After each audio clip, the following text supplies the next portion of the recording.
Donc du coup, bonjour à tous. Aujourd'hui, on va reparler aéronautique militaire française, hein, comme vous avez pu le voir sur le titre, donc du Mirage 3 au Mirage 2000, l'âge d'or de l'aéronautique française. Cette présentation va s'inscrire dans une série de petites présentations. C'est déjà la seconde. Il y a eu la première il y a déjà un an, donc qui vise à brosser un tableau général donc de notre histoire aéronautique militaire et qui vise à répondre en fait à plusieurs objectifs. Donc le pourquoi de ces présentations. Alors premièrement, c'est d'apporter une petite culture générale sur notre outil militaire et notamment sur le plan de l'aviation, comme toujours important. C'est en plus une réussite, très belle réussite, tant sur le plan industriel que sur le plan organisationnel, le lien entre l'État et les industries. Et c'est vrai qu'un petit peu dans cette réalité un petit peu morose aujourd'hui, ça fait toujours du bien un peu de se rappeler qu'on n'est quand même pas complètement à la masse sur tous les sujets.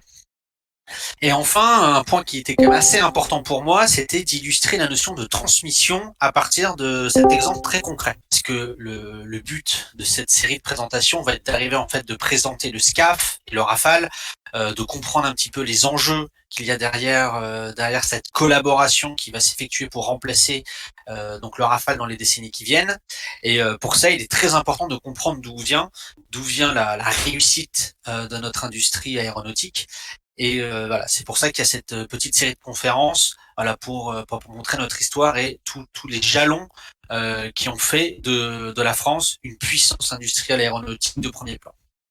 Et comme je dis, cette notion de transmission qui est quand même très importante, notamment dans le milieu souverainiste, et puis pas que, pour vous remettre, réillustrer le rôle extrêmement important du long terme, d'une gestion à long terme. Alors ça peut paraître évident, certains vont dire que c'est voilà que c'est basique, mais aujourd'hui on voit malheureusement que c'est quand même pas trop le cas. Et là du coup ça permet là de comprendre toutes les décisions qui ont été prises depuis quasiment un siècle et qui finalement nous ont mené là où nous en sommes aujourd'hui. Donc encore une fois de faire de la France, car ça c'est un fait, ça on peut le dire sans être taxé de cocardisme ou de patriotisme exacerbé, que la France est une des plus grandes, peut-être même la seconde puissance aéronautique militaire au monde, derrière les États-Unis. Et que voilà, donc c'est dû à un ensemble de décisions qui ont été prises au cours des dernières décennies. Et donc du coup, il est vraiment important de comprendre que ce qui s'est passé avant va avoir du coup un impact aujourd'hui, et que du coup, ce qui est décidé aujourd'hui aura un impact dans les décennies qui viennent. Et là, c'était vraiment du coup le point extrêmement important. Voilà. Désolé pour cette introduction longue, mais voilà, c'était important de remettre un petit peu tout ça dans le contexte. Pour me présenter brièvement, je participe au Discord du Cercle Aristote. Je ne suis pas pilote, ni pilote de chasse, ni pilote de ligne. Vu ma vision déplorable, ça aurait été très compliqué. Je ne suis pas, même si je suis ingénieur de formation d'ingénieur, je ne suis pas du tout ingénieur dans le domaine de l'aéronautique ou même dans le domaine militaire. Mes plans d'études sont ailleurs. Voilà, je suis juste un passionné, on peut dire ça, vraiment un amateur à peu près éclairé. Donc, je vais tâcher d'être le plus factuel possible dans ce que je vais vous présenter. Malgré tout, cela va rester quand même une synthèse très générale, très simplifiée. Donc, pour les puristes qui nous écouteraient, ou s'il y a d'anciens ou même d'actuels ingénieurs de chez Dassault ou de Thales ou autres, ou même des pilotes, déjà, bravo à ce que vous faites. Mais voilà, veuillez me pardonner les quelques imprécisions qu'il y aura forcément, voilà, vu le sujet auquel je m'attaque. Donc, avant donc du coup de commencer sur la conférence qu'on a faite, je vais faire un bref rappel donc de la précédente, parce qu'encore une fois, comme je viens de l'expliquer en introduction, voilà, c'est cette idée de transmission, cette idée de continuation. Donc, on avait vu dans la précédente conférence l'origine de comment s'était construit, comment s'était initié notre outil militaire aéronautique. Donc la France a tout de suite pensé très tôt la vision aérienne de son outil militaire, dès les guerres révolutionnaires de fait, et elle a été parmi la première, elle a même été la première nation au tout début du XXe siècle, hein, donc à la veille de la Première Guerre mondiale, d'intégrer l'arme aérienne dans son corps d'armée. Donc on avait l'artillerie, l'infanterie, la cavalerie, le génie, et en 1912 on intègre du coup l'arme aérienne. Le développement de la guerre aérienne va faire partie de l'extraordinaire mutation de l'armée française durant la Première Guerre mondiale et qui va aboutir à l'éclatante victoire de 1918 et qui fait du coup de la France à ce moment-là la première puissance aéronautique mondiale. On avait vu également que malheureusement, de la même manière et de manière finalement très similaire à la gestion de l'après-guerre, qui a été catastrophique tous les points de vue, hein, tant diplomatique que militaire, l'outil industriel aéronautique en sera de même. C'est-à-dire que la France va prendre beaucoup de retard durant les années 20, elle va pas du tout penser la modernisation de son outil industriel, alors qu'il y a eu des disruptions technologiques un petit peu dans tous les sens à cette période, et ce qui fait que la France aborde le début des années 30 en position de faiblesse. C'est-à-dire qu'en l'espace d'une dizaine d'années, elle était passée de première puissance mondiale à en retard par rapport à ses concurrents directs, et notamment l'Allemagne. Ça va être pris en compte. Il va y avoir évidemment quelques scandales, notamment un scandale sur un programme de trimoteur au début des années 30 qui va réellement faire prendre conscience à la classe politique française qu'il y a un problème, et qui du coup la solution va être donc sur les très grandes nationalisations des boîtes, pardon, des grands groupes industriels aéronautiques au milieu des années 30, en 1936. Alors on pourrait faire une conférence entière là-dessus, c'est pas le principe. On va juste dire que cette nationalisation forcée n'était pas si bête que ça, d'autant plus qu'elle n'était pas entière, mais de manière générale, ces nationalisations ont pu bien se faire, ce qui fait que dès la fin des années 30, l'industrie aéronautique française a pu se remettre à être très efficace et à pouvoir sortir des prototypes excellents, hein, notamment le Devoitine D520, qui aurait pu réellement être un game changer, pardonnez-moi pour mon anglicisme, au tout début de la Seconde Guerre mondiale. Alors effectivement, là vous allez me dire que oulala, qu'est-ce qu'il est en train de raconter? Tout le monde sait que l'outil aéronautique, l'outil aérien français a été catastrophique pendant la Seconde Guerre mondiale, ce qui est tout à fait vrai, même là, si là encore je simplifie et je caricature un petit peu. La problématique, c'est que si les modifications, si les changements opérés à la fin des années 30 étaient bons, la Seconde Guerre mondiale éclate trop vite. Et pour utiliser la métaphore animale, on pourrait considérer que c'est qu'on était dans la chrysalide. C'est-à-dire que avant de devenir un très beau papillon, bah voilà, on était comment ça s'appelle dans la chrysalide, et que du coup, bah on n'a pas eu le temps, c'est-à-dire que le temps a manqué à l'industrie française et à l'armée de l'air française pour réellement devenir forte. Il a manqué quelques mois, allez, on peut dire 1 à 2 années pour que finalement les changements profitent.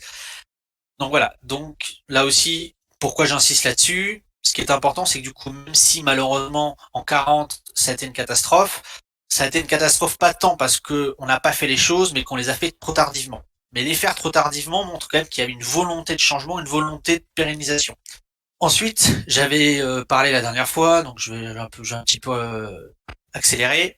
On m'avait d'ailleurs reproché ma certaine agressivité par rapport aux Allemands et par rapport aux Anglo-Saxons, mais il est quand même important de se rappeler que durant la Seconde Guerre mondiale, il y a un véritable pillage qui est organisé par les Allemands. Alors beaucoup pourraient considérer que c'est de bonne guerre et que c'est le privilège du vainqueur, mais il faut savoir que c'est allé au-delà, que dans la pensée politique allemande, il y avait une volonté de pastoralisation de la France. Et ça, il faut vraiment la saisir. Et dans cette volonté de pastoralisation de la France, hein, donc là, littéralement, nous ramener à l'âge de pierre, hein, là, l'expression prend tout son sens. Il y avait donc une volonté de nous affaiblir technologiquement et intellectuellement. Et l'industrie aéronautique française va énormément souffrir de la présence allemande, parce qu'elle va l'interdire, elle va l'empêcher de pouvoir mener des recherches. Ce qui fait que durant ces 6 années entre 1940 et 1945, là où il y a des explosions technologiques dans tous les sens, là où à la fois du côté des Alliés ou du côté de l'Axe, il va y avoir des révolutions, il va y avoir des évolutions extrêmement importantes dans le domaine aéronautique française, la France va être consciemment écartée de cette de cette révolution par les Allemands. Donc du coup, il y a une volonté très forte de de nous déclasser. Et d'une manière un petit peu similaire, quand la France sera libérée par les Alliés, enfin, en partie par les Alliés durant les campagnes de 44-45, les Anglais et les Américains ne vont pas prendre beaucoup de gants pour bombarder nos sites industriels. Alors, par chance, nos usines aéronautiques ne vont pas trop en souffrir, ça faut être honnête, mais il y avait quand même une volonté, ça les dérangeait pas qu'on se retrouve quand même dans un état compliqué. Donc c'est pour ça aussi que je présente effectivement l'aéronautique, mais il faut bien aussi comprendre les relations internationales qu'il y a derrière, et que nos alliés d'hier et nos alliés d'aujourd'hui, ou présentés comme tels, ne l'ont pas toujours été.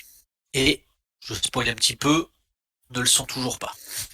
Bref, nous arrivons donc à la fin de la Seconde Guerre mondiale où effectivement l'état industriel est quand même assez catastrophique. Et là, et c'est peut-être le moment le plus important de ce que je vais dire aujourd'hui et même dans les conférences suivantes, il y a une volonté politique très forte et là partagée par toute la sphère politique, donc tant chez les gaullistes par De Gaulle que chez les communistes.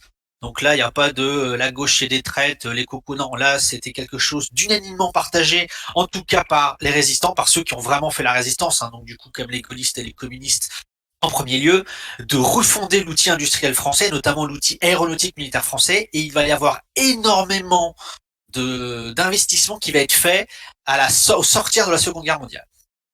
Et c'est extrêmement important parce que dans un premier temps, ça va être un échec, et même un échec assez important. C'est-à-dire qu'on va mettre beaucoup d'argent, on va rouvrir beaucoup d'usines, comment ça s'appelle, employer énormément d'ouvriers, d'ingénieurs. Donc vraiment, ça va aller tout azimut. On va lancer énormément de projets, des dizaines, pour pas dire des centaines de projets différents, de projets d'avion. Donc il y a vraiment une volonté très très forte, mais qui va se solder par un échec. C'est-à-dire que dans les quelques années qui vont suivre juste l'après-guerre, pas grand-chose ne va sortir de cet investissement.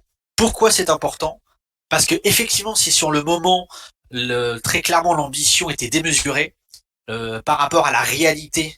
Encore une fois, la France est en reconstruction totale. On est quand même sur de la très haute industrie. On est sur de l'industrie lourde, donc qui nécessite notamment des matériaux, des matières premières, de l'électricité. Ça peut paraître fou, mais il y avait encore des délestages électriques jusqu'à la fin des années 40 en France. Or, si jamais vous arrêtez aujourd'hui on en reparle, mais si vous avez des coupures de courant, comment vous faites fonctionner vos machines. Donc il y avait énormément de difficultés, et puis évidemment des difficultés économiques dues à la reconstruction. Donc effectivement, ça va être un échec. Et du coup, il va y avoir, voilà, donc du coup, des milliards auront été dépensés pour rien, selon certains. Sauf que, et ça c'est quelque chose qui aujourd'hui est complètement admis, s'il n'y avait pas eu cette volonté politique et cette ambition extrêmement forte, il est fort probable que l'industrie aéronautique française n'aurait pas pu repartir, n'aurait pas pu être là où elle en est aujourd'hui. Car du coup, cette impulsion, et vraiment le mot impulsion est très important, cette impulsion à redonner confiance aux industriels, à redonner confiance aux ingénieurs pour se dire, il y a une volonté très forte de l'État français de retrouver une indépendance sur ce secteur, de développement. Donc du coup, on va pouvoir faire de l'investissement, on va pouvoir faire de la recherche. Donc effectivement, si sur le coup, cela n'a pas donné grand-chose, l'impact que ça a eu dans les années qui ont suivi, dans les décennies qui ont suivi, ont été mais essentiels. Et donc c'est pour ça que là aussi, dans une optique voilà de comprendre et vraiment de l'importance de voir les agissements de l'État à très long terme, des dépenses qui auraient pu paraître saugrenues, voire même très mal dépensées localement à un instant T, on se rend compte des années plus tard qu'elles étaient essentielles et que finalement, ce que les Français ont perdu en 46-47, on l'a rattrapé fois 100, fois 1000. C'est même, il n'y a même pas il y a même pas de terme pour dire à quel point cet investissement a été rentabilisé, mais je ne sais combien de fois. Donc vraiment extrêmement important. Mais c'est vrai que dans un premier temps, pas grand-chose ne sort. La France donc a un retard assez important vis-à-vis des Russes, enfin des Soviétiques et surtout des Américains et des Anglais. Les Américains seront les premiers à atteindre le mur du son dès la fin 47. Ce serait ensuite ça va être ensuite le tour des Anglais en 48. Donc les Français ont vraiment du retard. Pour les Français, on dépassera le mur du son en 52. Donc avec le mystère de Dassault. Et comme je l'avais présenté la dernière fois, il va y avoir un acteur absolument essentiel qui va émerger à la suite de la Seconde Guerre mondiale, c'est Marcel Dassault. Et donc du coup son entreprise qui porte le même nom. Donc là aussi j'en avais fait une brève présentation, donc là aussi je vais en dire quelques mots. Donc Marcel Dassault n'est pas un inconnu, il était déjà présent lors de la Première Guerre mondiale, il a développé ce qu'on appelle l'hélice éclair, donc un prototype d'hélice extrêmement performant pour l'époque, et il a continué dans l'entre-deux-guerres, il a développé, donc qui à l'époque il s'appelait Bloch, car Marcel Dassault était de confession juive, et ça aussi, ça va avoir un peu son importance durant la Seconde Guerre mondiale, car il va être déporté. C'était un patriote et qui a refusé la collaboration avec l'Allemagne, et qui du coup, en remerciement, a eu droit à quelques jours de vacances dans des camps dont les Allemands étaient très friands durant ces années-là. Et il sera sauvé notamment par les communistes, ce qui fait que Marcel Dassault aura un lien assez fort avec ce groupe politique. Enfin, il n'appartiendra jamais au Parti communiste, évidemment, mais il en sera toujours extrêmement reconnaissant pour lui avoir sauvé la vie dans les camps, et qui notamment se traduira par un don annuel au journal L'Humanité, enfin, pour les remercier de leur camaraderie, et plus que leur camaraderie durant la Seconde Guerre mondiale. Donc Marcel Dassault va reprendre son industrie, va reprendre sa boîte à la fin de la Seconde Guerre mondiale et va du coup développer des avions de combat, et il va très vite devenir la référence en France. C'est d'ailleurs lui qui va permettre donc du coup à la France d'avoir son premier chasseur à réaction. Donc ça sera l'Ouragan, donc qui sera plutôt un avion pour le bombardement au sol, et qui va à partir de l'Ouragan développer le Mystère. Donc le Mystère, donc qui du coup le premier avion français a dépassé le mur du son. Et de l'avis même des Américains, notamment de Chuck Yeager, hein, qui est un as américain, qui est une légende américaine, qui est d'ailleurs morte assez récemment, qui était morte en 2019, donc vraiment un pilote absolument extraordinaire. Lui-même sera extrêmement étonné, favorablement étonné des performances des avions français, et ce qui fera dire que la France, au milieu des années 50, donc soit juste 10 ans après la Seconde Guerre mondiale, la France a rattrapé son retard aéronautique. Elle n'est pas encore au niveau des Américains, voire même des Anglais, mais elle a rattrapé son retard aéronautique. Elle s'est construite une filière viable, pérenne dans le temps, et qui produit et développe des avions performants. Et du coup, c'est là qu'on va pouvoir donc commencer le cœur de notre sujet, car à partir de ce moment, l'industrie aéronautique française va aller en s'améliorant. Et ça va notamment être le cas avec le développement qui va juste suivre après le Mystère, qui va être le Mirage 3, qui va réellement être l'avion, peut-être l'avion le plus iconique de l'armée de l'air française, l'avion le plus iconique des productions d'assaut, qui est encore donc c'est un avion. Je vais évidemment en parler je vais en parler ici. Mais il faut savoir que donc c'est un avion dont le développement va commencer au milieu des années 50 et qui encore aujourd'hui dans certaines forces aériennes est encore présente, notamment au Pakistan. Donc pour vous dire à quel point c'est un avion qui est extrêmement bien conçu et extrêmement novateur pour son époque, et qui va du coup faire passer à la France un nouveau palier dans sa puissance aéronautique. Ce qui va faire sa réussite du Mirage 3, et qui d'ailleurs, qu'on va pouvoir d'ailleurs dire la même chose pour tous les autres avions ultérieurs, que ce soit le Mirage F1, le Mirage 2000, le Mirage 4 et évidemment le Rafale, c'est ce qu'on appelle la technique des petits pas.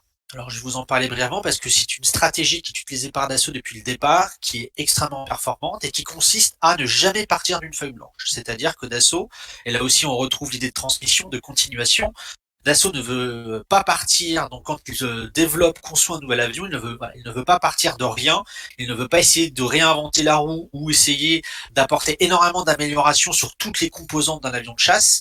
Il part toujours d'une cellule préexistante, il part toujours d'un avion qui existe, donc un des siens, et il va apporter petit à petit des modifications. Ce qui va lui permettre d'être extrêmement performant très rapidement. Il va s'éviter des impasses technologiques ou des énormes problématiques qu'il n'aurait pas pu identifier auparavant. Donc c'est pour ça que par exemple l'Ouragan, donc qui est le premier avion à réacteur, va être développé suivant les derniers modèles à hélice. Il va reprendre certaines composantes des avions hélices auxquels alors évidemment, il va pas reprendre 100%, mais il va reprendre certaines spécificités des derniers modèles à hélice. Donc du coup, pour en faire un moteur à réaction. Ensuite, quand il va développer le Mystère, donc du coup qui est le premier chasseur à atteindre une vitesse supersonique, donc supérieure à Mach 1, il va repartir de la base de l'Ouragan et il va lui adjoindre des modifications, voilà, pour en faire le Mystère. Et du coup, de la même manière pour le Mirage 3, il va repartir d'une base du Mystère auquel il va apporter des modifications, du coup qui va donner le Mirage 3. Et la particularité la plus connue du Mirage 3 et qui va devenir une spécialité française, une spécialité d'assaut, ça va être l'aile delta. Donc l'aile delta, ça tient son nom tout simplement. Si vous voyez une image de Mirage 3, vous voyez que les ailes, si jamais vous avez une vue d'en haut, forment un triangle. Et le triangle, c'est la lettre grecque, enfin c'est la représentation de la lettre grecque delta. Donc c'est pour ça qu'on parle d'aile delta, qui du coup va avoir certaines particularités aérodynamiques très intéressantes et dont la France va réellement devenir un leader et va vraiment complètement maîtriser ce type d'aile. Donc l'avantage de l'aile delta, on y revient, j'aurai l'occasion d'y revenir, mais l'avantage de l'aile delta notamment, c'est qu'elle permet, c'est que c'est plus rigide, c'est plus robuste, donc ça permet d'avoir, c'est-à-dire qu'on peut porter plus de missiles, plus d'armements, plus de bidons par rapport à une aile en flèche plus classique, et on va avoir des vitesses de décrochage moins élevées, donc ce qui signifie que l'avion va être plus maniable. On va vraiment avoir donc vraiment d'énormes qualités en vol. Par contre, ça impose des vitesses d'atterrissage par contre et des vitesses de décollage plus importantes, ce qui, jusqu'au Rafale, et là aussi, donc là on aura l'occasion d'en reparler, mais va empêcher donc pendant près de 30 ans la possibilité de navaliser un appareil à aile delta. Donc le Rafale va réussir cet exploit, mais là on aura l'occasion d'en reparler, mais jusqu'au Rafale, il était impossible de produire un avion embarqué, hein, donc c'est-à-dire capable d'opérer sur un porte-avions en ayant une aile delta, dû au fait que la vitesse d'atterrissage devait être trop importante. Hein, et vous comprenez bien que sur un porte-avions, les longueurs de piste sont très courtes, donc il faut que vous arriviez avec la vitesse minimale, hein, pour arriver à la vitesse zéro, forcément. Et c'était pas le cas, ce n'est pas le cas avec les ailes delta. Et on verra également que c'est ce qui va faire penser à la future conception du Mirage F1. Mais restons-en encore au Mirage 3. Donc le Mirage 3 donc, est développé au milieu des années 50 et ça va être une réussite à tous les niveaux. C'est-à-dire que là où la France avait eu du retard, notamment par rapport aux Britanniques, sur le dépassement de Mach 1, hein, encore une fois, les Britanniques auront un appareil qui dépasseront Mach 1 en 48, là où nous, ça sera en 52. Alors, c'est vrai qu'aujourd'hui, 4 ans peuvent paraître assez courts, voire même être rien. Il faut savoir qu'à cette époque-là, 4 années, c'est énorme. En 4 années, on passe complètement d'un modèle à un autre. On peut avoir des disruptions technologiques extrêmement importantes. Donc 4 années, c'était très important pour l'époque. Eh bien, à la fin des années 50, le Mirage 3 sera le premier avion européen, même ouest européen, sans compter la Russie évidemment, qui pourra dépasser Mach 2 en vol horizontal. C'est-à-dire que la France va donc devant les Anglais. C'est-à-dire que la France aura un avion qui va atteindre Mach 2 avant les Anglais. Donc, ce qui montre le rattrapage technologique considérable que la France a pu faire, et notamment par Dassault, pendant cette période. Et le Mirage 3 va évidemment connaître ses jours de gloire, en tout cas va se faire connaître à l'international durant la guerre des 6 jours. C'est-à-dire que les Israéliens, bon à l'époque il y a une très grande complicité entre la France et Israël, donc du coup Israël est équipé majoritairement d'avions français, enfin, en tout cas en grande partie d'avions français, d'Ouragan, de Mystère, de Mirage 3, et les Mirage 3 vont se révéler excellents contre les MiG égyptiens. Et c'est là que, donc du coup, qui va impressionner énormément de monde. Donc le Mirage 3 va vraiment faire passer du coup la France dans le cadre des grandes nations aéronautiques. Et le deuxième appareil, issu du Mirage 3, est développé à peu près conjointement et qui va là aussi participer à faire de la France une des plus grandes puissances aéronautiques militaires mondiales, va être le développement du Mirage 4. Alors le Mirage 4, il est essentiel parce que c'est l'avion, le bombardier nucléaire. C'était l'avion de notre dissuasion nucléaire.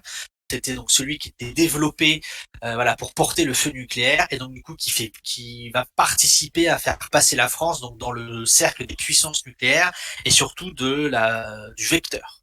Donc on va s'arrêter un instant sur le Mirage 4 parce qu'il est extrêmement intéressant maintenant du point de vue de son développement technologique, mais également de ce qui se cache derrière et de la compréhension du coup des choix politiques qui ont mené à son choix. Jusqu'à la fin des années 50, la France et le Royaume-Uni suivent des voies à peu près parallèles, à peu près similaires. Ce sont des puissances qui ont finalement beaucoup souffert de la Seconde Guerre mondiale. Alors même si la France a vraiment vu son éclat par rapport au désastre de 1940 beaucoup plus entaché que l'Angleterre, le Royaume-Uni sort affaibli de la Seconde Guerre mondiale. Ce sont vraiment les États-Unis qui ont pris le lead, qui ont pris la posture de superpuissance dans le camp occidental. Donc, et elle doit également gérer à la même manière que la France, donc son déclin et la perte de ses colonies. Même si la décolonisation britannique va se passer de manière différente que la décolonisation française, on suit à peu près un chemin similaire, c'est-à-dire que un petit peu on est deux puissances sur le déclin, mais qui cherchent quand même à retrouver leur éclat. Et bien c'est compliqué. Et il va y avoir un événement qui va être majeur, qui va être la crise du canal de Suez. Alors là aussi, je vais pas trop m'étendre, je vais être très rapide, là encore une fois, s'il y a des historiens qui me pardonnent. Donc, encore une fois, bon, bah, le canal de Suez, bon, bah, donc du coup, c'est le canal qui a été développé par les Français et les Britanniques à la fin du 19e siècle, et donc qui permet du coup d'Europe, hein, de la Méditerranée, d'aller à l'océan Indien, donc qui évite de faire tout le tour de la côte africaine. Donc c'est un enjeu stratégique majeur.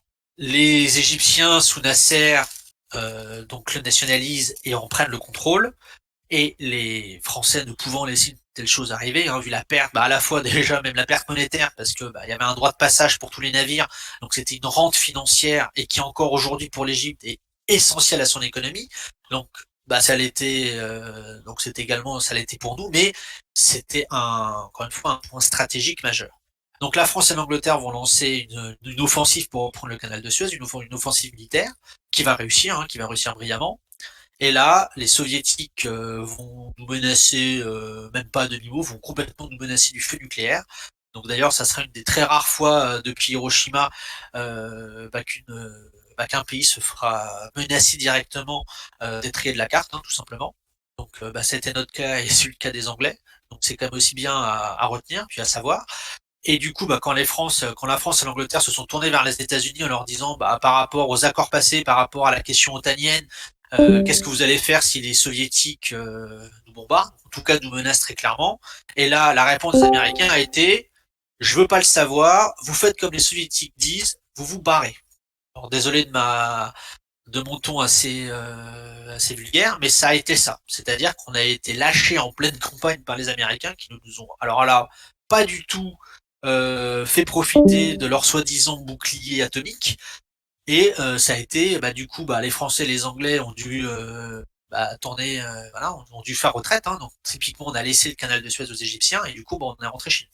Et ça a eu un impact, mais considérable, sur le futur de nos deux nations.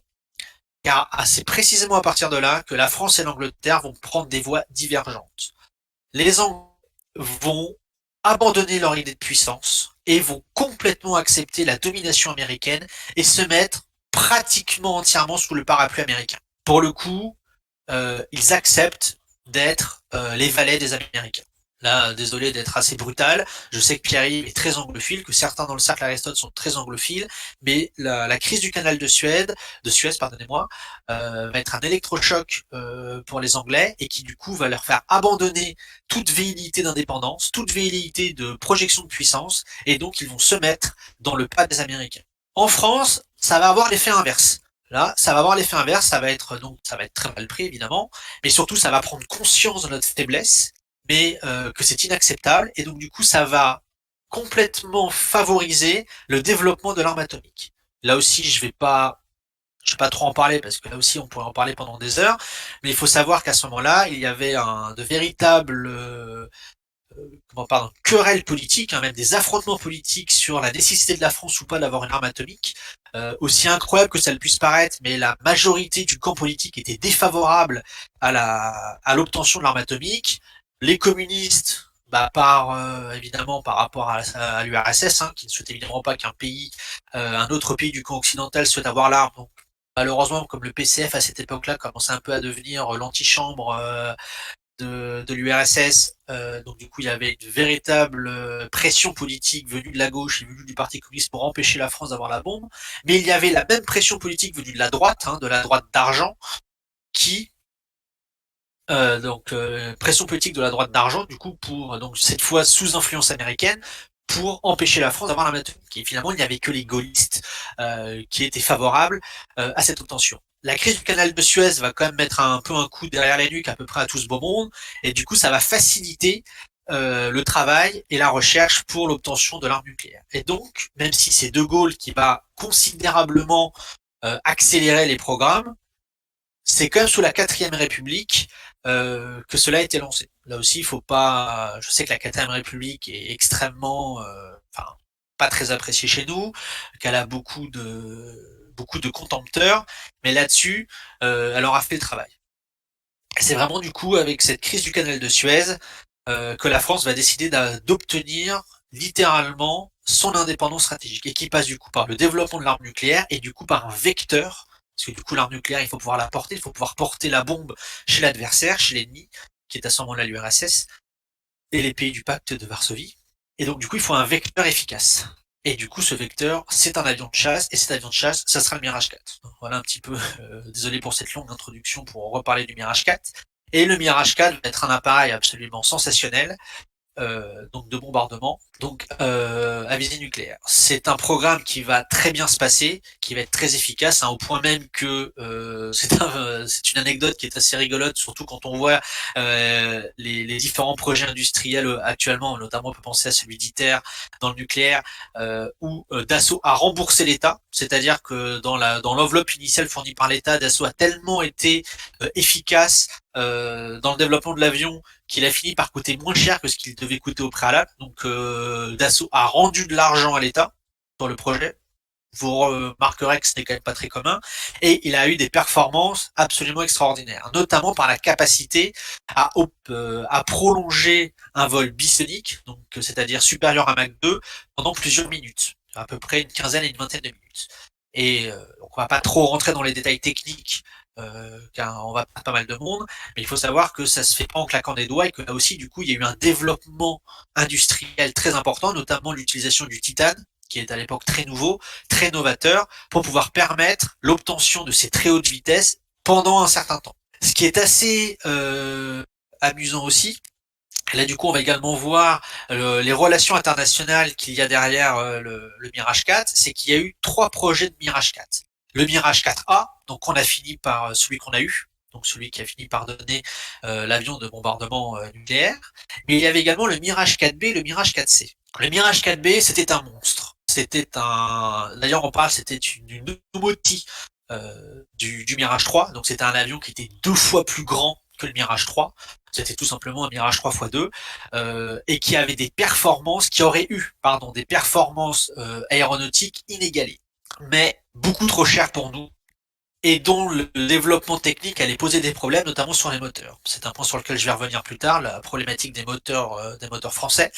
Mais, et c'est là où on a été malin, c'est que ce développement faisait peur aux Américains parce que si les Français allaient au bout, et ils n'avaient pas complètement conscience de nos limites structurelles et financières, si le développement de ce Mirage 4B allait au bout, la France aurait eu le meilleur appareil existant au monde.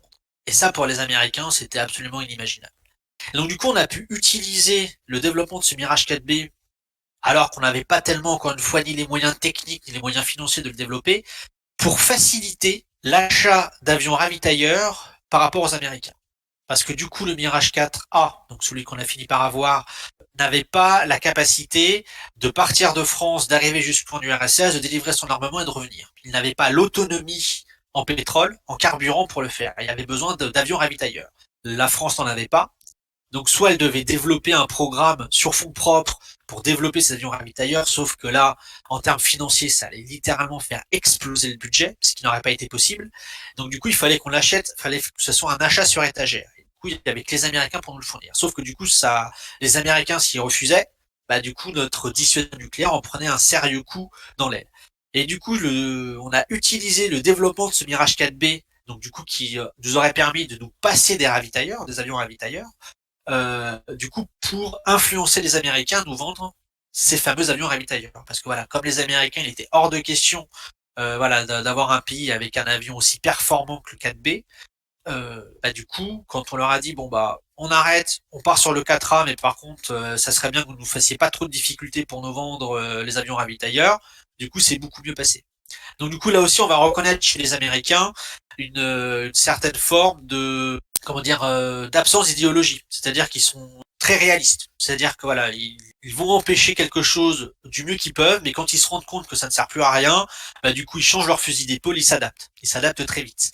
Et du coup, pour répondre à un commentaire, l'aide américaine par rapport à la France sur la bombe nucléaire, c'est complexe. C'est-à-dire que dans un premier temps, les Américains vont absolument tout faire pour que nous n'ayons pas l'arme nucléaire. Mais quand ils se rendent compte que, quoi qu'il arrive, on finira par l'avoir, bah ils ont complètement, donc, du coup, changé, comme je viens de le dire, leur fusil d'épaule, et donc, du coup, nous ont aidés à l'obtenir. Alors après, aider, ils nous ont fait gagner du temps. Plus que, voilà, ils nous ont fait gagner du temps. On estime que l'aide américaine a fait gagner à peu près 1 an. Alors, si dans les commentaires certains veulent amender, ça sera avec plaisir. Mais voilà, de mémoire, ils nous ont fait à peu près gagner 1 an sur l'obtention de l'arme nucléaire. Voilà, mais du coup, c'est voilà, c'est toujours la complexité, hein. Le rapport américain, et d'ailleurs, c'est quelque chose qu'on va pouvoir, quelque chose qui n'est pas nouveau et quelque chose qui ne sera surtout pas unique. On va pouvoir vraiment voir ça dans le temps et même encore aujourd'hui. L'attitude américaine à notre égard est particulière. Comme je dis, elle est complexe, elle est et même d'une certaine manière paradoxale. C'est-à-dire que voilà, sur certains points, ils vont vraiment être nos pires ennemis, mais sur d'autres, ils vont être nos plus grands alliés. Voilà, c'est pas simple. Donc du coup, j'ai parlé du Mirage 4A et du Mirage 4B. Et le troisième prototype qui aurait pu voir le jour, c'était le Mirage 4C, du coup pour chasseurs. Et là, du coup, c'était un appareil qui devait être un appareil donc du coup dit pour les forces conventionnelles, donc pas pour les forces nucléaires, et qui devait faire pour un adversaire du F4 américain.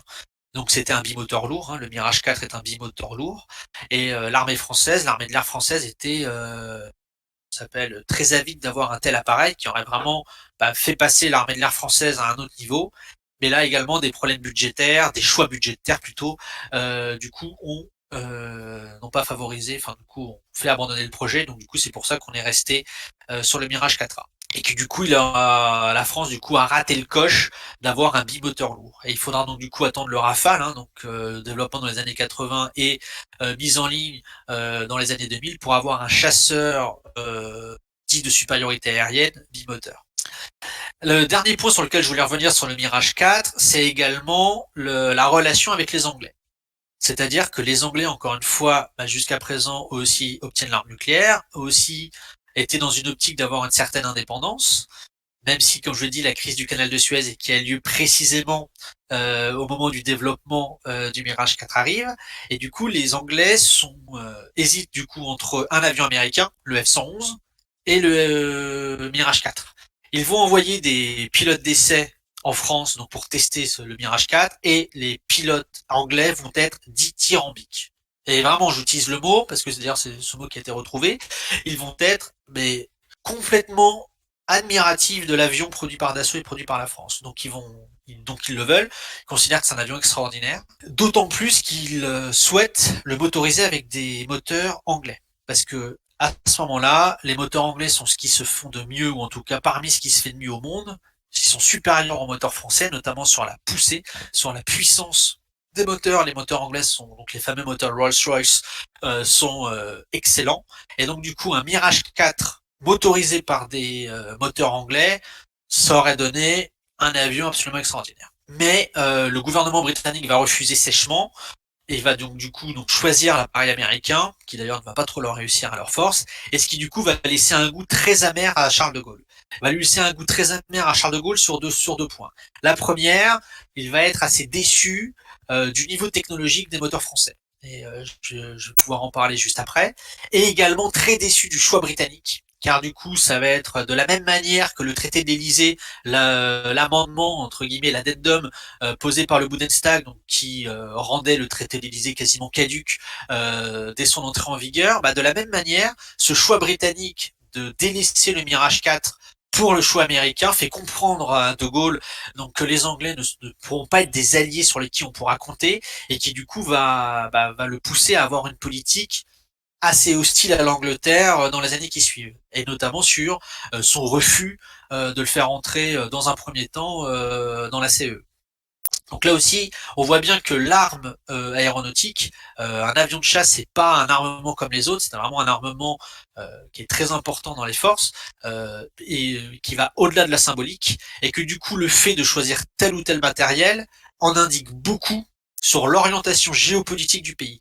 Ce n'est pas seulement, et là aussi j'aurai l'occasion d'y revenir, quand on choisit, quand on développe un avion de chasse, ou quand on achète un avion de chasse, on n'achète pas seulement un outil militaire, on n'achète pas seulement un outil militaire qui est fait pour remplir un certain nombre de missions.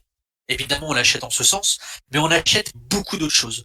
On va acheter une orientation politique, on va attacher une orientation géopolitique. Et ça, c'est vraiment à prendre en compte quand on s'intéresse à l'aéronautique militaire. Et du coup, dans le cas du Mirage 4, le choix des Anglais de faire le choix américain en dit beaucoup, du coup, sur ce qu'ils attendent des uns et des autres dans les années qui viennent. Et On verra ça la prochaine fois, mais il y aura exactement la même problématique une quinzaine d'années plus tard, au milieu des années 70, quand différents pays européens auront le choix entre le F-16 américain et le Mirage F-1 français. C'est-à-dire que le choix qu'ils vont faire, il y a un choix technique, évidemment, derrière, mais c'est surtout un choix géopolitique, d'orientation géopolitique. Et donc ça aussi, c'est à prendre en compte. Donc du coup, avec le développement et la mise en production du Mirage 4, la France passe dans le club donc des pays nucléarisés, mais non seulement des pays nucléarisés, mais avec un vecteur, donc encore une fois, c'est-à-dire donc l'avion capable de transporter l'arme nucléaire, très performant. Et donc le développement donc à peu près conjoint donc de la fin des années 50 au début des années 60 donc du couple Mirage 3 donc pour la chasse, Mirage 4 comme bombardier nucléaire va réellement faire passer un cap à l'armée de l'air française, mais également à notre industrie aéronautique. Nous allons devenir une référence mondiale dans ce secteur-là. Et c'est là que va démarrer un peu notre âge d'or. C'est-à-dire que beaucoup de projets vont être lancés, il va y avoir beaucoup de réussites, mais également très peu d'échecs, et surtout une gestion très fine et très intelligente de notre industrie aéronautique. Pourquoi? Parce que finalement, dès les années 60, et ça sera encore plus vrai dans les années 70, on se rend compte que développer des avions de chasse va coûter de plus en plus cher. Les avions vont se complexifier. On va changer les matériaux. On va passer à de l'acier, à des matériaux polymères. On va passer à des monomoteurs, à des bimoteurs. On va installer de l'électronique. On va installer des radars, plusieurs radars. On va installer des centrales. On va installer des systèmes de navigation, des systèmes de bombardement. Bref, les avions vont extrêmement se complexifier, ce qui va faire exploser leur prix. Du coup, il faut plus rater. C'est-à-dire que auparavant, jusqu'au milieu des années 50, on pouvait se permettre de lancer énormément de prototypes un petit peu dans tous les sens et voir ce qui marchait, ce qui marchait pas, voire même commencer même à lancer en production des appareils et même si très rapidement ils devenaient désuets, ce qui est arrivé, notamment avec le Super Mystère, hein, c'est-à-dire que comme j'ai dit, hein, le Mystère fait la transition entre l'Ouragan et le Mirage 3, mais le Mystère a continué sa période de vie et on a développé ce qu'on appelle le Super Mystère V3, mais qui s'est vite retrouvé un petit peu désuet, dépassé par le Mirage 3. Donc en fait, finalement, au moment même de sa conception, le Super Mystère, qui était loin d'être un mauvais avion, attention, mais ne représentait plus le futur, donc il a été un petit peu délaissé. Mais c'était pas encore trop grave parce que le coût de développement, le coût de production n'était pas si important que ça. C'était pas minime, mais on pouvait y faire face. Dès les années 60 et encore plus dans les années 70, on peut plus se permettre de telles choses. C'est-à-dire que, enfin, si, certains peuvent, comme les Russes et les Américains, mais il y a à peu près qu'eux, qui peuvent se permettre, voilà, de dépenser des sommes astronomiques dans des projets qui pourraient ne pas aboutir. Et c'est là qu'en France, on va créer tout un écosystème donc de relations entre les industriels et l'État, notamment via la DGA, donc la Direction Générale de l'Armement, qui va permettre aux Français, donc tant aux industriels qu'à l'État, de faire des choix très judicieux et qui vont éviter des choix qu'on ne pourrait pas faire financièrement. Et donc notamment on va développer beaucoup de prototypes, mais par contre on va lancer très peu de production pour éviter d'aller dans soit dans des filières qui sont des impasses technologiques, soit dans des filières dont on sait qu'on ne pourra pas supporter le coût financier. Et ça va notamment être le cas pour le développement de ce qu'on va appeler la technologie à aile variable. Donc pour tous ceux qui ont vu Top Gun, hein, il y a eu le second opus qui est sorti récemment, mais tous ceux qui ont vu le premier opus, hein, qui reste, on va dire, alors un chef-d'œuvre, j'irai peut-être pas jusque-là, mais en tout cas un classique maintenant du cinéma. Les pilotes étaient sur F-14 et le F-14, hein, cette particularité pour ceux qui se rappellent du film, d'avoir ce qu'on appelle des ailes à géométrie variable. Donc vous voyez les ailes qui bougent, c'est-à-dire qu'ils peuvent adopter différentes formes géométriques suivant ce qu'il a besoin de faire, ce qu'on appelle suivant les différents domaines de vol. Ce développement de l'aile à géométrie variable, la France l'a pensé et elle a développé des prototypes en ce sens, notamment ce qu'on a appelé la série des Mirage 3G, donc le G4 et le G8 notamment, et qui d'ailleurs ont permis à la France de toujours avoir le record de vitesse obtenu par un avion ouest européen. Hein, donc on était proche de Mach 2,4. Je crois que le Mirage G8 a atteint Mach 2,35, donc il reste encore aujourd'hui le record pour un avion développé par des Européens, hors les Russes évidemment. Mais quand on a développé cette technologie, on s'est rendu compte des difficultés qu'il y avait par rapport à l'empreinte logistique. C'est-à-dire que la géométrie variable a des qualités extraordinaires dans le domaine de vol. Elle va pouvoir permettre d'obtenir des très hautes vitesses, Donc elle va apporter un avantage de ce point de vue-là, mais par contre, l'empreinte logistique au sol, ce sont des appareils qui tombent très souvent en panne, parce qu'encore une fois, on a des pièces mobiles, et donc qui dit mobile, dit que c'est plus fragile. Or, encore une fois, un avion de chasse, ça vole à des très hautes vitesses, ça prend ce qu'on appelle des facteurs de charge, donc les fameux G, que ce soit des G positifs ou des G négatifs, donc qui apportent énormément de contraintes structurelles, de contraintes physiques, et forcément les pièces mobiles ils sont plus sensibles, et donc du coup la casse est beaucoup plus importante. Donc quand vous avez des appareils à aile à géométrie variable, il faut savoir que vos avions vont passer beaucoup de temps en réparation. Et c'est ce qui s'est traduit par les appareils américains, soviétiques et européens qui ont utilisé cette technologie, donc de l'aile à géométrie variable, donc notamment le cas des F-14 et des Tornado, donc F-14 pour les Américains et Tornado pour nos amis européens, qui a posé de graves problèmes logistiques parce que compliqué à faire voler. Et donc ça, la France s'en est rendu compte, et donc du coup a développé cette technologie-là, donc pour ne pas rater au cas où il y aurait une disruption technologique intéressante, elle n'a pas raté le coche de cette technologie-là, mais elle a été suffisamment intelligente pour tout prendre en compte. Donc pas seulement prendre en compte uniquement l'aspect technique, mais également l'aspect logistique et l'aspect financier pour se rendre compte que de certaines choses. Pareil, par exemple, en ce qui concerne le vol à décollage, ce qu'on appelle les avions à décollage vertical. Hein, vous savez qu'il y a certains avions qui ont une soufflante, donc on a installé une soufflante qui leur permet d'avoir un décollage vertical. Là aussi, Dassault avait développé un monstre donc d'un appareil à décollage vertical. D'ailleurs aussi qui a un record, qui est le seul appareil à décollage vertical qui a atteint Mach 2. C'était un Mirage 3 modifié donc, pour avoir ce fameux décollage vertical. Mais là aussi, les ingénieurs et l'État se sont rendus compte que si certes, techniquement, l'avion était au point, ça aurait coûté un argent considérable. Et là encore, l'empreinte logistique aurait été beaucoup trop importante. Et donc là aussi, le choix a été fait de ne pas aller dans ces directions-là. Et donc c'est là que va un peu encore une fois, je me répète, mais important de bien le comprendre, que la France, du coup, va lancer beaucoup de développement, donc ne rien rater des innovations qui vont avoir lieu durant la fin des années 50 jusqu'au milieu des années 70, mais va toujours faire des choix politiques, des choix assez judicieux pour éviter de partir dans des programmes trop coûteux qui pourraient devenir problématiques à l'avenir. Et notamment ce qui va arriver, notamment à l'Angleterre, qui va partir sur des programmes parfois un petit peu, comment dire, pas terribles, ou des achats sur étagère très coûteux, et qui vont l'oblitérer dans sa capacité à avoir une industrie aéronautique performante. Et du coup, ça va être le cas des Français. Du coup, le nouvel avion dont on parle, donc qui va faire suite un peu au Mirage 3, ça va être le Mirage F1, donc qui va se développer dans le milieu fin des années 60 et qui va rentrer en ligne au début des années 70.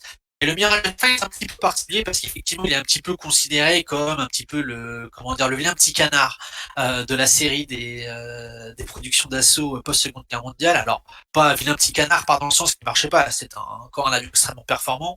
Là encore, de toute manière, sans encore une fois aller dans le cocardisme, mais la France va pratiquement que développer des avions excellents. Je veux dire, il y aura très peu de ratés, pour ainsi dire, aucun raté dans nos avions militaires depuis la fin de la Seconde Guerre mondiale. En tout cas, dans les avions produits, pas forcément dans les prototypes, mais dans les avions produits et mis en ligne par l'armée de l'air française, aucun avion ne sera mauvais. Je veux dire, ils seront tous bons, voire même le plus souvent très bons. Et donc le Mirage F1 ne fait pas exception. Mais il va avoir, comme je dis, un petit canard, parce que du coup, ça va être le seul avion d'assaut post Mirage 3 à ne pas avoir une aile delta. Parce que le Mirage 3 a une aile delta, le Mirage 4 a une aile delta. Nous verrons plus tard que le Mirage 2000 et le Rafale sont également à aile delta, mais le Mirage F1 n'a pas d'aile delta. Et pourquoi? Ce choix-là est là aussi commandé par une pensée militaire, une pensée souveraine. Le Mirage 3, donc les ailes delta ont beaucoup de qualités, mais encore une fois, le défaut, j'en avais parlé un peu auparavant, c'est la nécessité d'atterrir, d'avoir des très longues pistes d'atterrissage et de décollage, car il faut une vitesse d'approche très importante pour éviter le décrochage. Donc, ce qui nécessite du coup des pistes spéciales particulières, et un Mirage 3 et autres ne peuvent pas décoller n'importe où. Ce qui fait que ça va créer une problématique organisationnelle, ce qui fait que l'adversaire va exactement savoir dans quel endroit de la France il va y avoir des aérodromes, il va y avoir des aérodromes dans lesquels on pourra faire décoller ces fameux Mirage 3. Ce qui fait que si jamais il détruit ces pistes de décollage et d'atterrissage, bah, ça devient compliqué, hein. Pour faire une parodie, je veux dire, pas de piste d'atterrissage, pas de décollage du Mirage 3, pas de décollage du Mirage 3, pas de Mirage 3 en l'air, pas de Mirage 3 en l'air, pas de défense aérienne, pas de défense aérienne, pas de défense aérienne. Donc c'est quand même problématique. Du coup, c'est en ce sens que le Mirage F1 va être développé, c'est-à-dire qu'il va devoir, on va lui demander d'avoir des performances aérodynamiques aussi importantes et aussi bonnes que celles du Mirage 3, notamment en termes de vitesse, donc avoir une vitesse supérieure à Mach 2. Mais par contre, il devrait être capable d'atterrir et de décoller sur des pistes beaucoup plus courtes. Donc c'est-à-dire notamment d'atterrir avec des vitesses d'approche beaucoup plus faibles, qui va donc du coup permettre au Mirage F1 de pouvoir décoller d'un bien plus grand nombre de bases. Et donc ce qui va rendre du coup le bombardement de certains de nos aérodromes inefficients, parce qu'on arrivera toujours à faire décoller nos Mirage F1 d'à peu près n'importe où. Et du coup, c'est pour ça qu'on va avoir donc du coup que le Mirage F1 va avoir une structure d'aile particulière, hein, donc une structure d'aile en flèche, et notamment avec ce qu'on appelle des volets hypersensutateurs, qui vont être une technologie du coup qui va permettre d'avoir cet atterrissage et décollage court pour l'avion.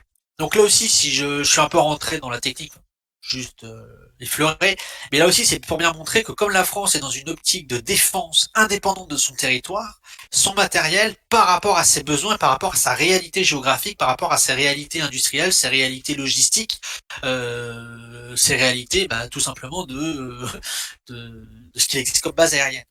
Et ça aussi, ça va avoir son importance plus tard. Enfin, ça avait déjà son importance à ce moment-là, mais ça va avoir son importance plus tard. C'est-à-dire que lorsque vous développez un matériel notamment militaire, vous devez prendre en compte toutes ces données, ses performances, évidemment, en l'air, ses performances en vol, ce que du coup le pilote va demander à sa machine de faire, mais également de tenir compte de son empreinte logistique au sol, de sa capacité à atterrir ou pas sur vos bases aériennes, de tout un tas de choses.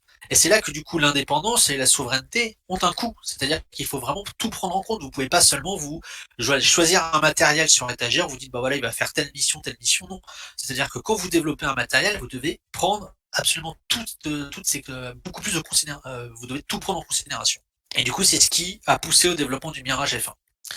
J'aurai également l'occasion, alors ça va pas faire l'objet de la petite conférence d'aujourd'hui, mais ça sera le cas de la prochaine, hein, donc du coup sur les collaborations et notamment le rapport de la France à l'Europe en matière d'aéronautique militaire. Mais voilà, le Mirage F1 va ce qu'on appelle rater le marché du siècle face aux Américains, donc en 1975. Par rapport à différents pays, hein. Il y avait la Belgique, les Pays-Bas, la Norvège et le Danemark, si je dis pas de bêtises. Enfin, Belgique, Pays-Bas, c'est sûr. Norvège et Danemark, c'est très probable. Donc du coup, qui souhaitaient donc remplacer leurs avions. Et du coup, il y aura une compétition qui va être organisée une compétition qui va être organisée entre le F-16 et le Mirage F1. Donc le choix du F-16 va être fait, et là aussi, mais bon, on le verra plus tard, que c'est plus que le choix du matériel, c'était une orientation géopolitique majeure faite par ces pays-là, et qui du coup ne nous incluait pas dedans. Donc là, on a déjà fait enfin finalement première petite conclusion, un premier petit point récapitulatif. Alors, on a bien vu du coup que la France, à partir du milieu des années 50, va rentrer dans un club très sélectif, voilà, de pays complètement autonomes du point de vue aéronautique, et donc capable donc de maîtriser le développement, la conception et la production d'avions militaires de A à Z, que ce soit au niveau de la cellule, au niveau des moteurs, au niveau de l'outillage électronique qui arrive de plus en plus, donc là notamment les radars et des missiles, etc., etc. Je vais également pouvoir faire du coup un petit point sur les moteurs, parce que c'est vrai que sur le Mirage 4, j'ai parlé d'une faiblesse sur les moteurs français, et il va être intéressant un petit peu de s'y intéresser et de voir également le développement et l'évolution des moteurs français durant cette période. Effectivement, historiquement même, la France a une faiblesse dans la conception des moteurs. Nos moteurs sont très bons, sont d'ailleurs extrêmement fiables, font même partie des plus fiables, toujours été parmi les plus fiables, mais par contre ont toujours manqué d'un peu de patate. Voilà, pour parler crûment, un petit peu de puissance, ce qui fait que les moteurs américains, soviétiques et surtout moteurs anglais poussaient bien plus fort. Or, à ce moment-là, avoir une bonne poussée était très importante pour le combat aérien, et c'est vrai que les moteurs français n'avaient pas très bonne réputation à ce niveau-là. Et donc du coup, les avions français, par extension, avaient la réputation d'être sous-motorisés. et ça sera donc du coup une critique qui va très souvent revenir pour les Mirage 3, les Mirage F1 et même pour les Mirage 2000. Même si encore une fois, pour ce dernier, et j'y reviendrai, c'était totalement injustifié. Mais en tout cas, pour les Mirage 3, les Mirage F1, c'était des avions qui avaient d'énormes qualités, mais qui avaient voilà, par contre comme défaut, on leur reprochait cette sous-motorisation. Ce qui d'ailleurs va aboutir à ce que des pays étrangers achètent le Mirage 3, mais le remotorisent avec soit des moteurs américains, soit des moteurs britanniques. Ça va être notamment le cas des Australiens, qui vont acheter des Mirage 3, mais qui vont le motoriser avec des moteurs anglais, je crois, ou moteurs américains. Mais en tout cas, pas des moteurs français. Et du coup, c'est ce qui fera dire à De Gaulle, au début des années 60, que si l'industrie des moteurs français était aussi efficiente et aussi efficace que l'industrie des cellules françaises, la France ferait la France serait la meilleure nation aéronautique militaire mondiale. Du coup, qu'est-ce qui s'est passé fort de ce constat-là? En fait, il y a eu 2 points. La première, c'est qu'on s'est pas laissé faire, hein, on n'a pas pris ça comme on est très mauvais, du coup voilà, c'est comme ça, on est très mauvais, hein, un petit peu quand je dis on s'est pas contempler dans notre malheur, dans notre, je vais pas dire médiocrité parce que les moteurs français étaient très loin d'être médiocres, mais en tout cas dans cette faiblesse-là, on n'a pas été, comment dire, excusez-moi, je cherche mon mot, pas alarmiste, mais fataliste. Pardonnez-moi, voilà. On n'a pas été fataliste, c'est-à-dire que donc il y a eu une volonté donc de progresser sur la puissance des moteurs français, ce qui fait que à chaque nouvelle génération d'avions, le moteur sera toujours plus puissant. Alors, on va pas comparer les moteurs entre eux parce que chaque moteur dépend évidemment de l'avion qu'il motorise, mais si le Mirage 3 était sous-motorisé et qu'on pouvait encore faire cette critique sur le Mirage F1, le Mirage F1 était moins sous-motorisé que ne l'était le Mirage 3. Alors je sais pas si je suis très clair, mais grosso modo, le moteur qu'on avait mis sur le Mirage F1 faisait que l'avion était encore un petit peu sous-motorisé, mais qu'il manquait moins de puissance qu'il manquait de puissance au Mirage 3 par rapport au moteur du Mirage 3. J'espère que je suis clair. Et quand on va arriver au Mirage 2000, sur lequel je vais parler un petit peu plus tard, là pour le coup, plus aucun souci. Le Mirage 2000 n'avait aucun problème de sous-motorisation. Là du coup, on avait complètement réglé. Et aujourd'hui, le Rafale est parfait. Enfin là aussi, le Rafale n'a aucun problème de ce niveau-là. Donc ce qui fait qu'au cours du temps, la France s'est mise au niveau de ses rivales sur ce plan-là. Donc ça, c'est le premier point. Mais du coup, c'est évidemment, donc du coup, c'est un développement sur le long terme, moyen long terme. Comment on a fait pour, sur le moment, donc au moment où nos moteurs n'étaient pas assez puissants comparés à la concurrence, comment a-t-on fait? Déjà, on s'est adapté. Mais surtout, encore une fois, un avion de chasse, et ça aussi c'est une donnée très importante, et j'aurai l'occasion vraiment d'y revenir quand on parlera du Rafale, c'est un avion, c'est un système d'armes. C'est un ensemble complexe de choses, et il faut prendre, donc ce sont différents éléments, une cellule, un moteur, un radar, qu'on va mettre ensemble pour former un tout fonctionnel. Et du coup, on peut se permettre il va y avoir des compensations qui peuvent exister. Et ce qui fait que les Français étant tout à fait au courant du problème de leur moteur, ils vont travailler l'aérodynamique de leurs cellules de matière extrêmement affine pour pouvoir compenser ces petites pertes de moteur. Et là aussi, par exemple, pour prendre un exemple, imaginez que vous avez 2 sportifs et vous en avez un qui a un fessier des cuisses, mais champion du monde.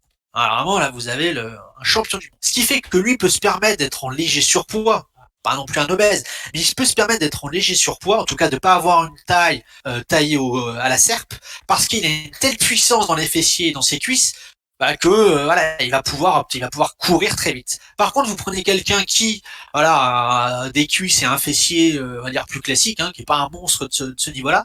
Lui, par contre, il va vraiment y avoir une nécessité sur tout le reste de son corps qui soit extrêmement aérodynamique, c'est-à-dire qui est pas un pet de gras, qui est pas de masse supplémentaire pour gagner en efficacité. Du coup, les Français vont énormément travailler sur leurs cellules, donc sur la cellule des avions, pour pouvoir compenser dans un premier temps, ce manque de puissance. Ce qui fait que les cellules françaises vont être de toute beauté d'un point de vue aérodynamique, et ce qui du coup va nous apporter un avantage assez important quand quand nos moteurs sont au niveau des autres sur la puissance. Parce que là, j'ai parlé de la faiblesse des moteurs français, encore une fois sur la puissance.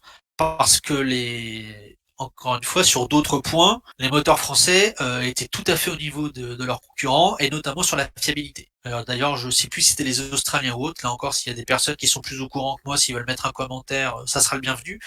Mais de mémoire, il me semble que les Australiens étaient extrêmement stupéfaits et agréablement surpris de voir que les moteurs français tenaient plus, avaient une durée de vie plus longue que leurs homologues américains ou anglais. Donc là encore, tout n'était pas acheté. Mais là aussi, on voit bien qu'il y avait une volonté à cette époque-là de développement et d'amélioration continue. Et ce qui fait que à la fin des années 70, début 80, la France technologiquement est au même point, voire même, alors là, soyons un petit peu cocardiers, voire même sur voilà, certains points supérieurs aux Anglais sur les moteurs. Alors évidemment, hein, si des Anglais nous écouteraient, ils crieraient à l'hérésie et au n'importe quoi. Hein, ils ne supportent pas évidemment qu'on remette en cause leur supériorité sur ce domaine-là, mais c'est un fait. Le travail acharné de la France à développer sur le développement de son industrie aéronautique fait qu'aujourd'hui, sur les moteurs militaires, hein, encore une fois, je me restreins sur les moteurs militaires, bah, la France est largement au niveau de ce que font les Anglais, et voire même, encore une fois, sur beaucoup de points, le moteur du Rafale est supérieur au moteur de l'Eurofighter. Mais bon, ça encore une fois, c'est pas le propos d'aujourd'hui. Donc voilà un petit peu donc la partie sur les moteurs. Donc du coup pour terminer, parce que ça fait déjà une bonne heure que je parle, donc du coup pour voilà terminer sur le dernier appareil donc vu aujourd'hui, donc qui va être le Mirage 2000. Donc le Mirage 2000 donc, qui va faire suite donc notamment au Mirage 3, Mirage F1 qui va remplacer le Mirage 3, le Mirage F1, donc qui va être développé dans les années 70. Alors pourquoi j'ai parlé du Mirage 2000? Bon bah déjà parce que encore le Mirage 2000 nous avons encore en ligne, hein, nous avons encore donc, notamment les Mirage 2000T, les Mirage 2000-5. Ça prouve que donc, du coup ça nous concerne encore aujourd'hui. Mais ils sont également très intéressants car j'avais parlé de l'âge d'or, j'ai parlé du fait que les innovations technologiques, donc la France n'avait raté aucune innovation technologique dans le développement aéronautique militaire mondial entre voilà les années 50 et les années 80, et le Mirage 2000 va en être la preuve, car il va y avoir la dernière, et même on peut considérer la dernière grande disruption technologique dans le domaine des avions de chasse, qui va être les commandes de vol électriques. Et auquel le Mirage 2000 va être un des pionniers. Alors officiellement, ça sera le F-16 qui sera le premier avion militaire à voler avec des commandes de vol électriques, mais le Rafale va suivre très très peu de temps après, et avec des commandes de vol électriques de bien meilleure qualité. Ça aussi, il n'y a pas non plus trop de cocardisme ou de patriotisme à le dire. Ça va devenir pardonnez-moi, cela va devenir un atout français absolument considérable dans le développement des avions de chasse. Et là aussi, on aura l'occasion d'y reparler. Mais du coup, le Mirage 2000, faisons les choses dans l'ordre. Au départ, les Français, donc l'armée française, dans les années 70, veut un avion bimoteur. Veut un avion bimoteur lourd, car ça devient la nouvelle norme dans le combat aérien, avec le développement par les Américains du F-15, donc dit Eagle, et chez les Soviétiques du Sukhoi, pardonnez mon accent, du Sukhoi 27. Et du coup, les Français veulent être au niveau, et donc du coup veulent avoir un bimoteur lourd. Alors, vous allez me dire quel est l'avantage du bimoteur lourd? Bah, l'avantage d'avoir deux moteurs, c'est que en cas de panne d'un moteur, quand vous êtes sur un monomoteur, si votre moteur tombe en panne, vous perdez l'avion. Vous pouvez pas compenser. Vous avez deux moteurs, vous perdez un moteur, vous pouvez toujours faire atterrir, votre avion avec un moteur. Donc déjà en termes de sécurité, un bimoteur a beaucoup d'avantages. Et le fait d'être lourd, c'est que ça va pouvoir permettre d'aller plus loin, donc d'avoir une autonomie en vol plus importante. Vous allez pouvoir avoir un armement plus important. Vous allez pouvoir être un peu surarmé. Et donc du coup, en cas de conflit, c'est quand même toujours bien d'être mieux armé que mieux membré, encore une fois, pardonnez-moi ce jeu de mots pourri, que son adversaire. Et la France, donc l'armée française avait raté déjà le coche avec le Mirage 4. Hein. Rappelez-vous, j'avais dit que Dassault avait développé un prototype du Mirage 4, donc le Mirage 4C, donc du coup pour avoir un chasseur bimoteur lourd. Pour des raisons budgétaires, il n'avait pas pu être lancé. Et du coup, dans les années 70, hein, une dizaine d'années plus tard, la France veut enfin avoir son avion bimoteur lourd. Donc du coup, ils envoient Dassault.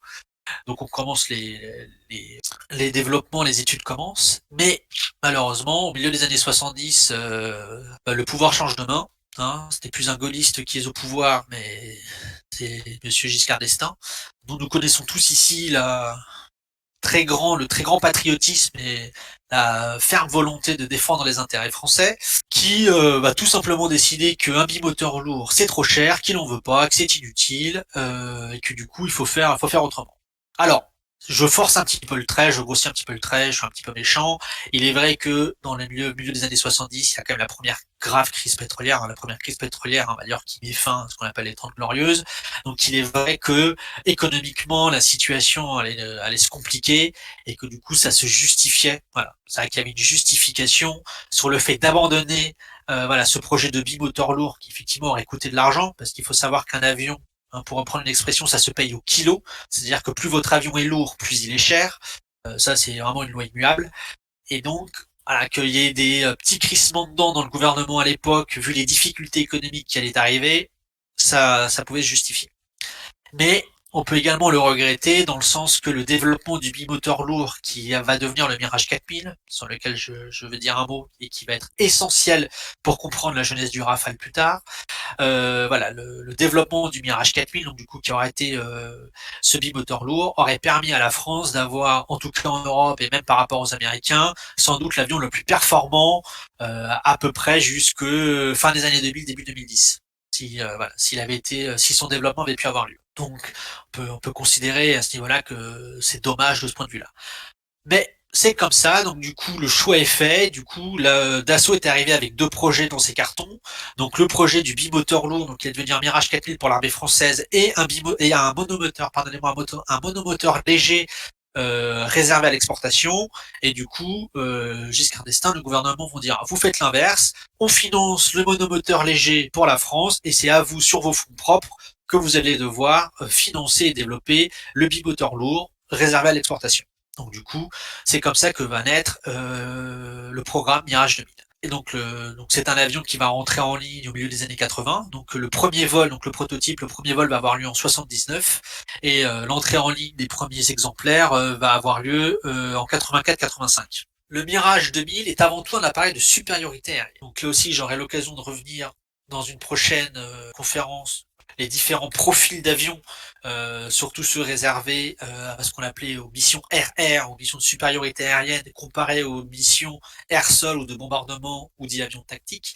Donc le Mirage 2000 est un avion dit de supériorité aérienne qui est fait du coup pour remplacer les Mirage 3 vieillissants et Mirage F1. Donc du coup qui était, je l'ai peut-être pas suffisamment précisé, mais qui était avant tout des avions dits de supériorité aérienne. Et ça va être aussi une très grande force de l'armée de l'air française post-seconde guerre mondiale d'avoir toujours eu des avions pour les missions RR de très grande qualité, largement au niveau de tout ce que pouvaient produire les Américains, les Anglais ou les Soviétiques. Par contre, sur le versant air-sol, jusqu'au Rafale, ça sera un petit peu plus compliqué.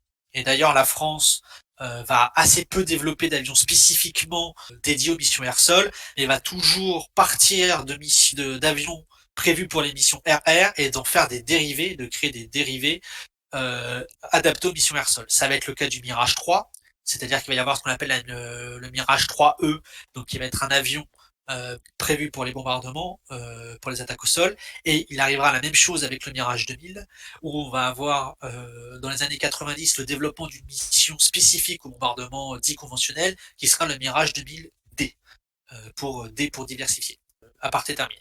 Donc revenons-en à notre Mirage 2000. Donc le Mirage 2000 va exister principalement pour ses missions RR sous trois formes. La première, ce sont les 37 exemplaires. Ils auront ce qu'on appelle un radar RDM, c'est-à-dire un radar Doppler. Les nouveaux radars, donc dits RDI, arriveront en ligne à la fin des années 80, début 90. Va y avoir voilà, certaines complications à les développer, des radars qui étaient assez bons. Donc du coup, en attendant qu'ils arrivent en ligne, il a été décidé donc de doter les Mirage 2000, donc les premières versions du Mirage 2000, de ces fameux radars RDM, qui n'ont pas laissé un souvenir, on va dire un très bon souvenir à leur pilote. Hein. Il avait, comment ça s'appelle, il avait plusieurs surnoms explicites. RDM, trivialement radar de merde, c'était un de ses premiers surnoms, et son deuxième surnom, c'était radar Tefal. Chauffe beaucoup, mais n'accroche pas.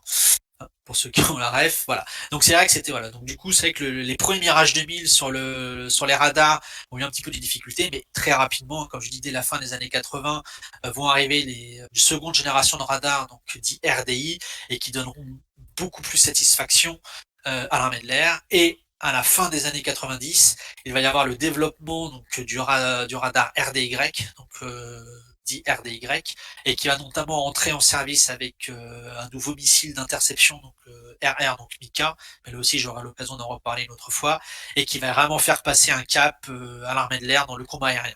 Et encore aujourd'hui, les Mirage 2000, donc équipés de ce fameux radar RDY et des Mika, font partie des appareils les plus dangereux et les plus létaux en ce qui concerne le combat aérien. Et d'ailleurs, nos meilleurs pilotes dans les missions de supériorité aérienne volent sur ces machines, qui sont les Mirage 2000-5.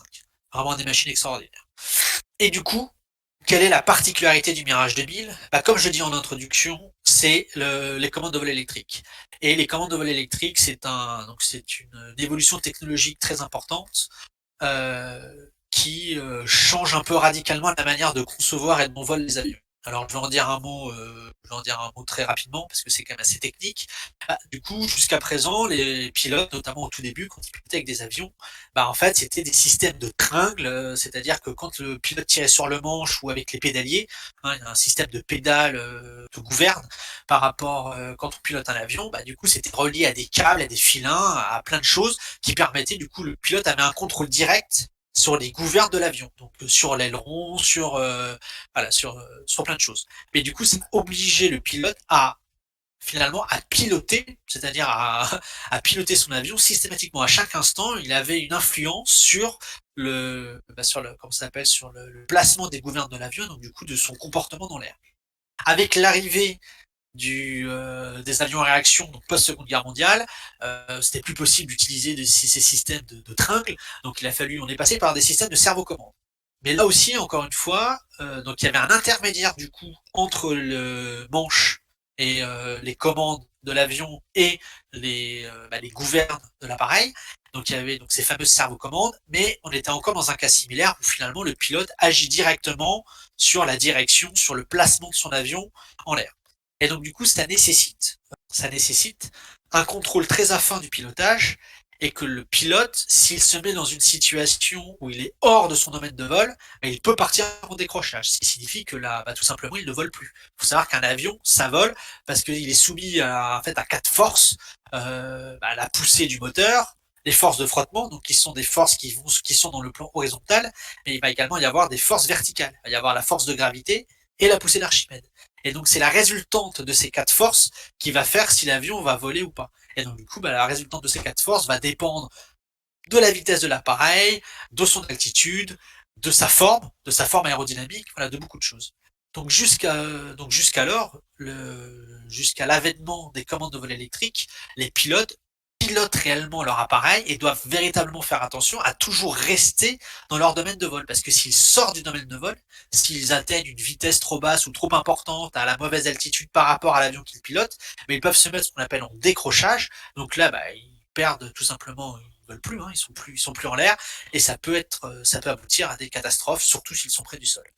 Et les commandes de vol électrique vont changer tout ça. Les commandes de vol électrique, ça va être un petit peu de l'aide au pilotage, hein, pour comment dire, le décrire grossièrement. Le pilote, du coup, ça va se faire grâce au développement de l'informatique. Mais du coup, le pilote, quand il va par exemple tourner son manche à gauche, c'est l'avion qui va comprendre que le pilote souhaite aller à gauche, mais c'est lui qui va gérer la réponse de différentes gouvernes de l'appareil. Et les réponses vont être faites pour que l'avion a beau tourner sur la gauche, de toujours faire en sorte qu'il reste dans son domaine de vol. C'est-à-dire que l'avion ne se mette pas en décrochage. Ce qui signifie que finalement le pilotage va se faire de manière beaucoup plus naturelle.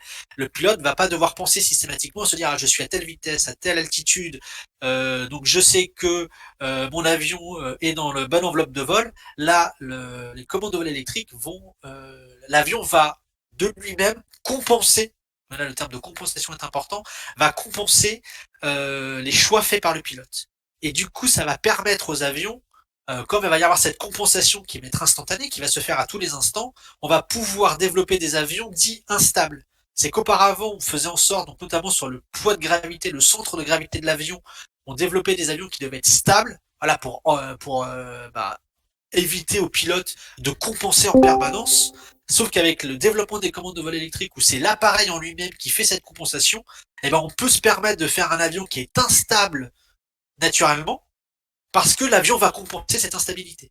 Et donc du coup, et des avions instables, ça va être des avions qui vont notamment être plus, plus souples d'utilisation pour pouvoir être bien meilleurs dans le combat tournoyant. Donc je dis là aussi, j'aurai l'occasion d'y revenir. Donc ça apporte beaucoup d'avantages. Par contre, c'est quelque chose qui est très compliqué à réaliser. Ça nécessite véritablement des compétences très fines dans la compréhension des domaines de vol et dans le développement informatique. Donc en fait, ça nécessite d'avoir du coup des gens qui font de la programmation de haut niveau, mais également qui comprennent ce qu'ils font, c'est-à-dire qui comprennent les différents domaines de vol, l'aérodynamique tout simplement.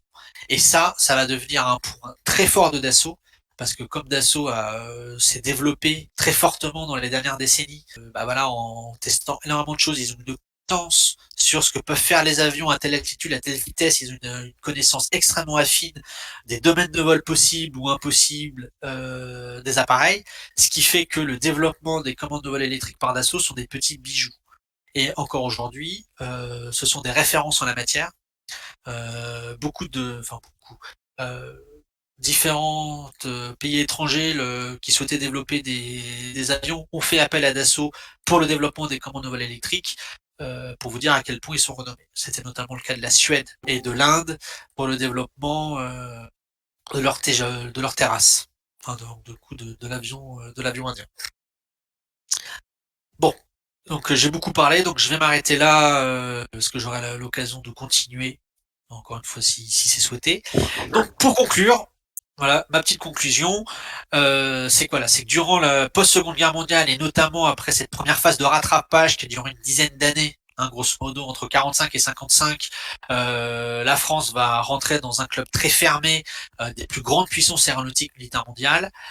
J'ai beaucoup parlé des productions d'assaut. Je sais qu'il n'y avait pas que cette époque-là, mais comme c'est eux qui vont finir par prendre le leadership incontesté et incontestable sur ce plan-là, je me suis véritablement focalisé sur eux. Mais effectivement, auparavant, il y avait d'autres entreprises qui ont aussi créé de formidables avions et qui ont participé à faire rentrer la France dans ce cercle très restreint des très grandes puissances aéronautiques mondiales.